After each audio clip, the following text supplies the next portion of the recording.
Dije en algún momento, dije en algún momento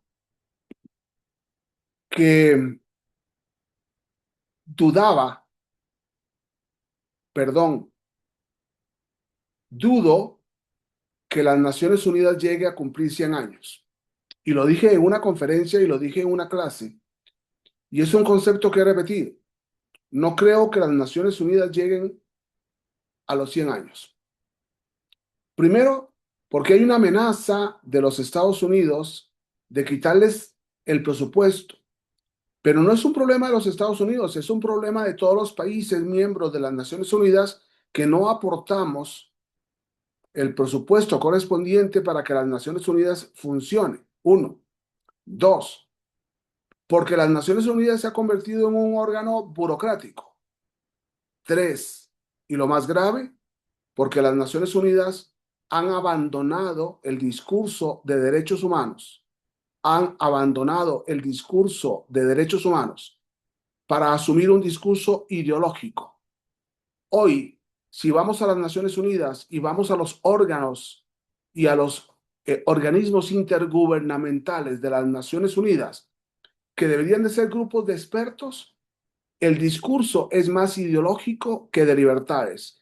Es un discurso más ideológico que de derechos humanos. Y creo que ayer les decía a ustedes una cosa muy sencilla.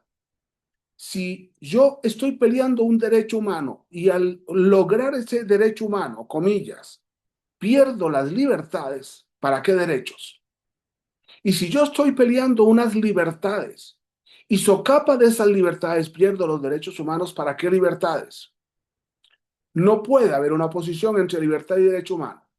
Y por eso este libro nuevo que he escrito sobre derechos humanos parte de que el Estado debe proteger las libertades de la persona, las libertades naturales de la persona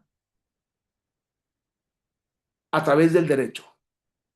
El derecho no es un derecho sin libertad, es una libertad reconocida en las personas por parte del Estado y ese reconocimiento en la constitución política y ese reconocimiento en las leyes se convierten en derechos humanos, libertades reconocidas en la ley que se convierten en derechos humanos.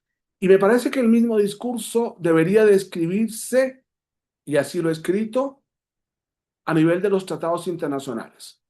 Los tratados internacionales deben, eh, los países miembros de las organizaciones internacionales deben reunirse para conocer las libertades de las personas, protegerlas en los tratados internacionales y convertirlas en derechos humanos.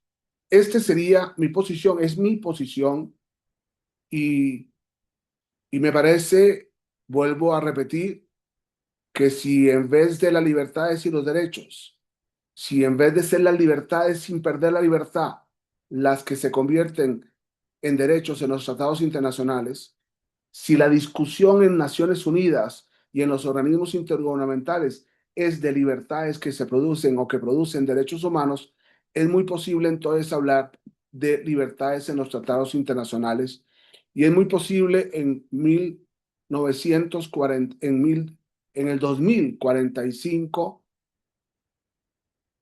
celebrar los 100 años de la ONU. De lo contrario, es muy posible que no llegue la ONU a los 100 años, mientras siga manteniendo un discurso ideológico, mientras siga renunciando a las libertades y mientras siga renunciando a los derechos humanos. Muchas gracias.